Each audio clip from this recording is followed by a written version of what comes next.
வணக்கம் நண்பர்களே. இப்போ ஒரு ரிசப்ஷனுக்கு தாங்க போயிட்டுருக்கேன். எந்த ஊருன்னு பார்த்தீங்கன்னா கூடுவாஞ்சேரி. கிண்டிலேருந்து கூடுவாஞ்சேரிக்கு ட்ரெயின் இருக்கான டைமிங் தான். ஆனால் கூடுவாஞ்சேரியிலேருந்து அவங்க வீட்டுக்கு 3 கிலோமீட்டர் தூரம். சரி பைக்லேயே போயிடலான்னு சொல்லிட்டு பைக்கில் போயிட்டுருந்தோம்.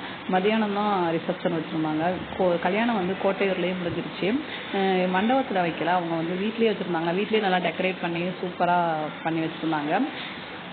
நான் அதை வீடியோ எடுத்திருந்தேன். பட் பொண்ணு மாப்பிள்ளலாம் இருந்ததுனால நான் அந்த வீடியோவை நான் போடலை. இதில் சூப்பராக பண்ணியிருந்தாங்க. சென்னையை பொறுத்த வரைக்கும் வெஜ்ஜு தான் செய்வாங்க. ஆனால் இங்கே பார்த்தீங்கன்னா நான்வெஜ் பண்ணிருந்தாங்க. சிக்கன் பிரியாணி போட்டிருந்தாங்க. நல்லா இருந்தது. அவங்க ஆர்டர் கொடுத்து செஞ்சு போட்டிருந்தாங்க. சூப்பராக இருந்தது. சரி நாங்கள் சாப்பிட்டுட்டு ப்ளஸ் வெஜ்ஜும் இருந்தது. என் ஹஸ்பண்ட் நான்வெஜ் சாப்பிட மாட்டாங்க. அவங்க வெஜிடேரியன்.